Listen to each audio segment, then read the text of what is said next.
Darjeeling the queens of hill, যেখানে সমতল থেকে এক বৈচিত্র্যময় আবহাওয়া বিরাজমান, কিন্তু পাহাড়ের আসল সৌন্দর্য যদি উপভোগ করতে হয় তাহলে আপনাকে আসতেই হবে দার্জিলিং, যেখানে আপনি শুনতে পারবেন পাহাড় বেয়ে চলা টয় ট্রেনের ঝিকঝিক আওয়াজ। টয় ট্রেনটা কিন্তু আসছে। পাহাড় প্রেমী মানুষেরা কি করে এখানে আসলে সুবিধা হবে তাদের, কোন স্থানে গেলে কম খরচে থাকা সাথে 3 বেলা বাঙালি খাওয়া দাওয়া পাবে, সাইট সিন কিভাবে করলে আপনার খরচ কম হবে, কোন সময়টা দার্জিলিং যাওয়ার জন্য বেস্ট, আশা করি সমস্ত ইনফরমেশন আজকে এই একটা ভিডিওর মধ্যে দিয়ে আপনারা পেয়ে যাবেন। প্রথমেই আসি ভিডিওর সবচেয়ে ইম্পর্টেন্ট পার্ট, ট্রেন। দিনের বেলা হাওড়া থেকে হোক কিংবা রাতের বেলা শিয়ালদা থেকে ট্রেন কিন্তু অ্যাভেলেবেল রয়েছে এনজিপি যাওয়ার জন্য। যদিও বা আমরা শিয়ালদা থেকে দার্জিলিং মেলটাই ধরেছিলাম, যেটা ছাড়ার সময় ছিল শিয়ালদা থেকে 10টা 15 PM, যেটা 9 ঘন্টা 50 মিনিট জার্নি করার পর আপনাকে পৌঁছে দেবে সকাল 8টা 5-এ এনজিপিতে। শিয়ালদা যদি আপনারা একটু আগে পৌঁছান তাহলে কিন্তু এরকম ওয়েটিং রুম পাবেন, যেখানে কোনো পয়সা দিতে হয় না। তার পাশেই রয়েছে এসি ওয়েটিং রুম, যেখানে পার ঘন্টায় 10 টাকা দিয়ে আপনি কিন্তু থাকতে পারবেন। কন্ডিশন একটাই, আপনাকে কিন্তু বৈধ টিকিট দেখাতে হবে যে আমার এই সময় ট্রেন আছে। লোকাল ট্রেনে জার্নি করলে কিন্তু এই জায়গাটা আপনার জন্য বৈধ নয়, আর এই জায়গা থেকে আপনি অর্ডার দিয়ে নিতে পারেন খাবার, যেটার গুণমান একদমই খারাপ নয়। ঘড়ির কাঁটায় তখন রাত 9:30 বাজে, আর আমরা কিন্তু খাওয়া দাওয়া সেরে চলে গেলাম ট্রেন ধরতে। যদিও আগে থেকে একটু অবগত করে দিই, ট্রেনে কিন্তু কোনো রকম খাবার দেয় না। যদিও দার্জিলিং মেল খুব সুন্দর টাইম মেনটেন করে, তবুও আপনাদের ফার্স্ট অপশনে আমি রাখতে বলবো উত্তরবঙ্গ এক্সপ্রেসকে, যেটা ছাড়ার টাইম সন্ধ্যে 7টা 40 মিনিটে এবং এনজিপি পৌঁছাবে সকাল 6টা 15 মিনিটে। আর যদি আপনারা হাওড়া থেকে জার্নি করেন এনজিপির উদ্দেশ্যে, তাহলে আপনাদের বেস্ট অপশন হতে চলেছে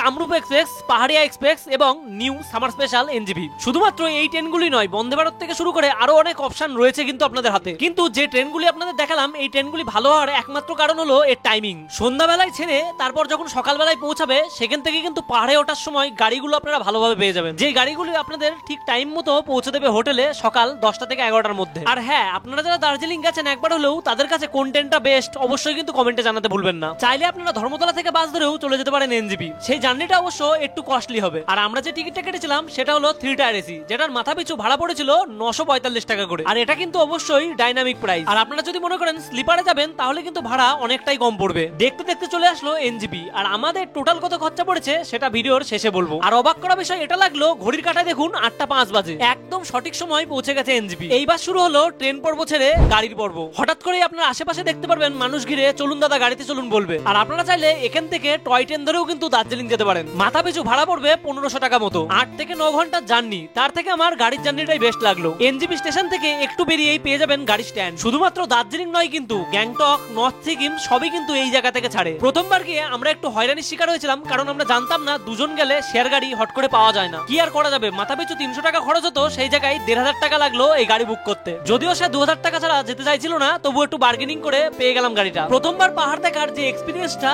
সেটা ভোলার মতো নয়। আর আপনি যদি প্রথমবার পাহাড়ে যেয়ে থাকেন তাহলে অবশ্যই রেকমেন্ড করবো আপনারা খালি পেটে কিন্তু পাহাড়ে গাড়িতে উঠবেন না। আর আপনারা চাইলে দুটো উপায়ে ম্যাল রোডে কিন্তু পৌঁছাতে পারেন। প্রথমটা হলো কার্শিয়াং হয়ে, আর দ্বিতীয়টা মিরিক হয়ে। যদি আপনারা মিরিক হয়ে যান তাহলে কিন্তু প্রথমেই সাইট সিন করতে করতে তারপর বিকেল বেলায় হোটেলে পৌঁছাবেন, কিন্তু আমরা দ্বিতীয় অপশনটা চয়েস করেছিলাম, যেখানে চায়ের বাগান দেখতে দেখতে আপনারা ঠিক 2 থেকে 2.5 ঘন্টার মধ্যে পৌঁছে যাবেন ম্যাল রোড। দূর থেকে এতটা জার্নি করে এসে ফ্রেশ না হয়ে প্রথমেই সাইট সিন করাটা ঠিক পোষায় না, তাই তো আমরা ঠিক করেছি প্রথমে গিয়েই ফ্রেশ হবো, তারপর সাইট সিন করতে বেরোবো তারপরের দিন। আর যারা প্রথমবার এখানে যাচ্ছেন তাদেরকে বলে দিই, নিচের ওয়েদার আর উপরের ওয়েদার কিন্তু আকাশ পাতাল তফাৎ। তাই আপনাদের রেকমেন্ড করবো বাড়ি থেকে ঠান্ডার ভারী কোনো জিনিস নিয়ে যান, বা ওখানে গিয়ে ভারী কোনো জিনিস কিনে নেবেন। আর অনেকের মুখে শুনেছেন থাকবো তো ম্যাল রোডের পাশেই, তা বলে দিই আপনাদের ম্যাল রোডটা কি।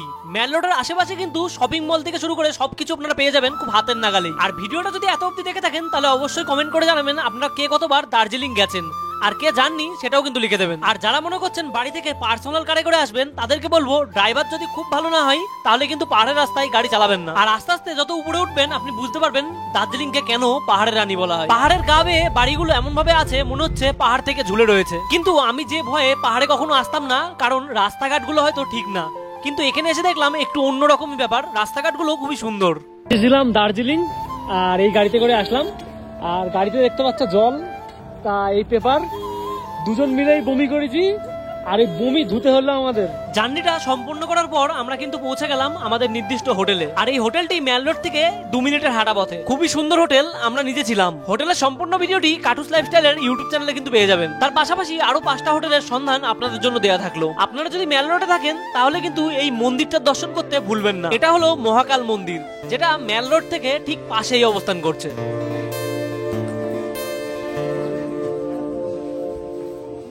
চারিপাশটা দেখে বুঝতেই পাচ্ছেন কতটা সুন্দর একটা মন্দির। তার পাশাপাশি প্রসাদ তৈরির কাজও কিন্তু চলছে।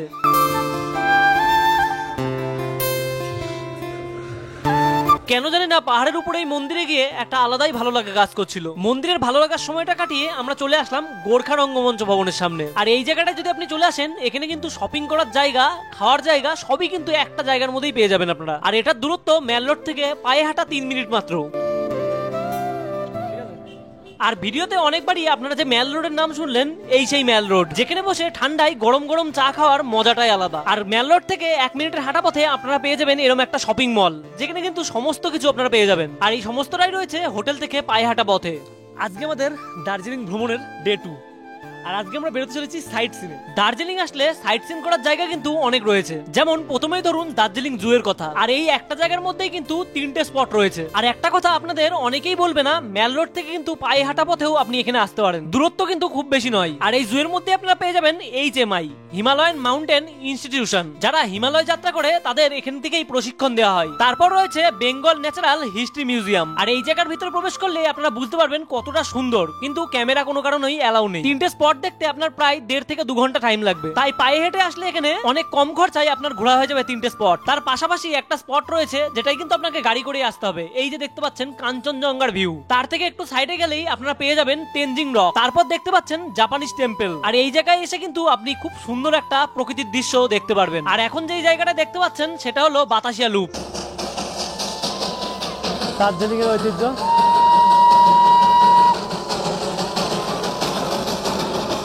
আর এখন যে মনস্ট্রিটা দেখতে পাচ্ছেন এটা হলো সবচেয়ে প্রাচীন মনস্ট্রি। তার পাশাপাশি ঘুম স্টেশনও রয়েছে, সবচেয়ে উচ্চতম রেল স্টেশন। আর আপনারা যদি সাইট সিন করতে বেরোন, এই পাইন বনটাকে কিন্তু একদমই মিস করবেন না। দার্জিলিং থেকে সাইট সিনের মধ্যে কিন্তু নেপাল বর্ডারও রয়েছে, তার সাথে রয়েছে সবচেয়ে সুন্দর চায়ের বাগান। কত সুন্দরভাবে এই জায়গাটা থেকে দেখো লেক আছে, তার পাশে কিন্তু ঘরগুলো, আর ঘরের যে প্রতিচ্ছবি সেগুলো কিন্তু জলের মধ্যে পড়ছে।